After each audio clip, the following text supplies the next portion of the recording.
السلام عليكم صحبتي الغزالات، اش اخباركم؟ لاباس عليكم؟ كنتمنى يا ربي تكونوا بخير وعلى خير. اليوم ان شاء الله غنوجد معكم كيك تفاح سهل واقتصادي، وغير مكون واحد تقدري توجدي هذا الكيك الرائع. على بركه الله غنحتاجوا تفاحه وحده غنقطعوها طريفات طرونش، هما اللي غنديروا فوق من الكيك. غنقطعوها على هذا الشكل. نحتاجوا غير حبه وحده كافيه لينا.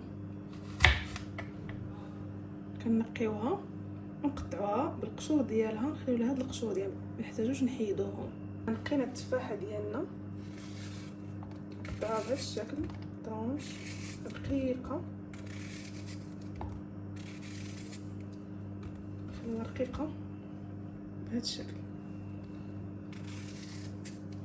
بالنسبه للناس اللي كيباح لهم التفاح كيبقى لتحت قطع الكيك كيبقى التفاح لتحت، كيديروا العجين خفيف، يعني الخليط خاصو يكون ما ثقيل ما خفيف، ولكن ما يكونش خفيف بزاف، يكون عادي باش ما يهبطش لينا التفاح.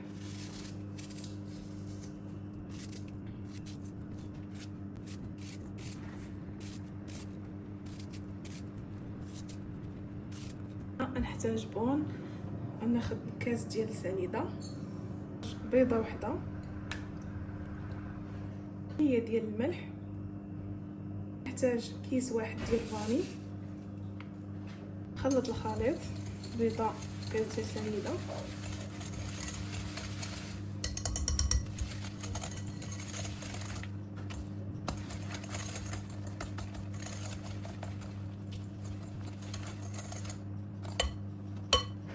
غنحتاج نص كاس ديال الزيت، نخوي شويه بشويه تدريجيا بحال هكا، نضغي بشويه بشويه.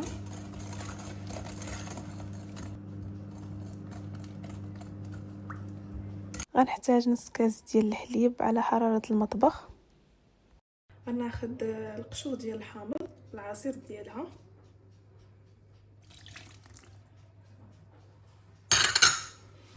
نخلط المكونات. نحتاج كيس ديال الخميره ديال الحلويات 8 غرام، نحتاج 2 كيسان ونص ديال الدقيق. هذا هو الخليط اللي خاص يكون بالنسبه للكيك ديال التفاح باش ما ينزلش التفاح، كيبقى بهذا الشكل، كيكونش جاري ما كيكون ثقيل في القياس وصافي. وهنا غنجيبو مول اختياري اللي دهناه بالزبده ورشيناه بالدقيق. غنحط الخليط،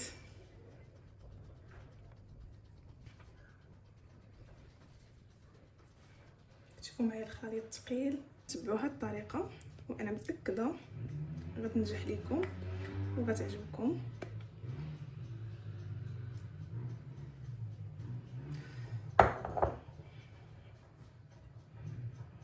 نسرحها بهذا الشكل.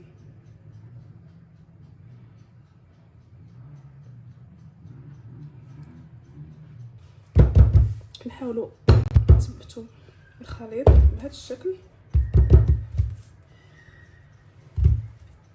باش يكون مقاد في المول، ما تكونش جهه طالعه جهه هابطه، باش التفاح ما يطلعش جهه تطلع وجهه تبقى هابطه، تكون قاده على المول.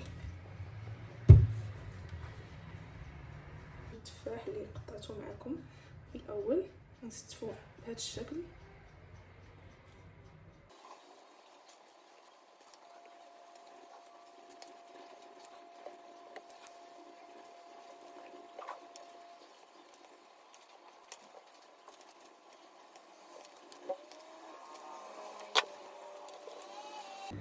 وهنا من بعد ما سالينا الشكل النهائي ديال التفاح كنرشوا عليها شويه ديال الفاني، كنرشوها من فوق التفاح باش ملي يكون كيطيب يتعسل لينا داك التفاح.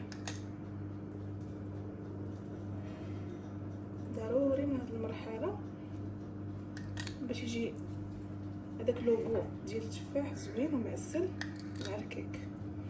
هاد الكيك صراحه كتجي ساهله واقتصاديه، غير بيضه وتفاحه، نص كاس ديال الزيت، كاس ديال السكر، مكونات جد بسيطه، تقدروا ديروها في اي لحظه بغيتو، مكتحتاجش مكونات كثيره. وهنا غندخلوا الفران على درجه 180 درجه ديال الحراره، وغنشعلها غير لتحت حتى طيب، من التحت غنشعلها الفوق تحمر لينا ونقدموها ديك الساعه.